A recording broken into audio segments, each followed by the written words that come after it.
So I put together a few drills to help people like me back then, and it's stuff that you can do at home after work to open up your hips and actually move better again. There's no gym required for any of the exercises in this video.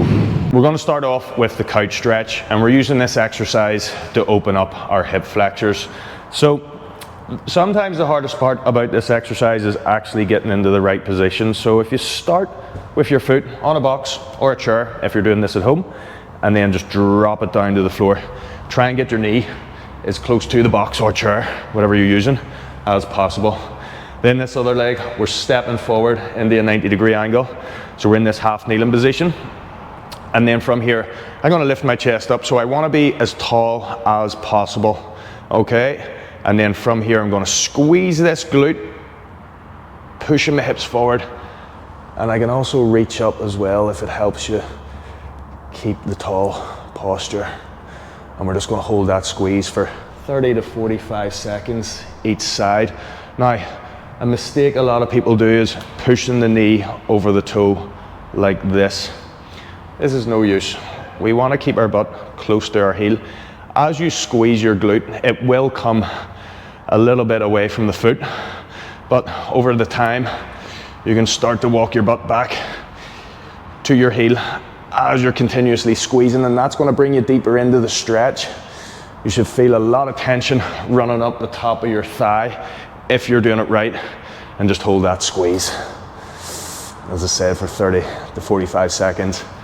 After the time, just switch your legs and go into the other side. So once again, just take your time, make sure you're getting into the right position, drop that knee down as close to the chair box as possible. And why like this? Ooh. This exercise, it's going to allow you to address any imbalances that you have. So you may notice that one side's going to be a little bit more difficult than the other. So once again, get yourself set, reach up, squeeze your glute. Oh, this side's super tight. And just hold. And as I mentioned, over time you can start to walk your butt back closer to your heel, but make sure you're keeping that tension on the glute, so you're continuing to squeeze, because the hip flexor, the glute is an antagonist muscle to the hip flexor, so squeezing your glute is going to tell your hip flexor to relax. Now we're moving into the 90-90 switch. This is great for adding rotation back into the hips, something that most people don't even realize they've lost until they do this. So if you sit in your butt, keep the weight in your heels with your feet just outside of shoulder width, and keep your legs bent at a 90-degree angle. Then from here, what we're going to do is just rotate both legs. When I'm switching sides, I like to open this leg up first and then follow it across. So when you're doing this exercise, staying upright is going to make it a little bit harder. It's going to require more mobility, but if you're just getting started, you can lean back, and that's just going to make it a little bit easier. And that's your progression for this exercise. So if you are in the point where you need to start here, over time, start to walk your hands forward so you're getting more upright, more rotation into the hips. One thing we want to try and avoid is turning our torso with it like this. Okay, it just takes a lot of the tension off the hips. I like to try and keep my torso pointing between my legs. There is going to be a little bit of rotation, of course, but just trying to keep it to a minimum, to keep as much tension on our hips as we can. Over time, if you want to progress it on, you can add in an extension where you're rolling onto the shin, lifting your hips up the floor. This is going to open the hip flexors up. Sit back down, and you can switch to the other side. You don't have to do a free hand either, by the way. If you're just starting with this, use this hand to push your hips up and control back down to the floor.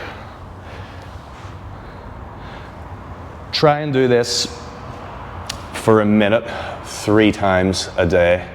or at least every other day, or if you're just home from a long shift, sitting at a desk, try and hit it 3 times then. The last exercise I want you to do to get things started is a piriformis push-up. As a gym owner, anytime I have a new client that comes in that has a sedentary job, I can almost guarantee that they are extremely restricted in this movement pattern, and this is also one of the big causes for lower back pain.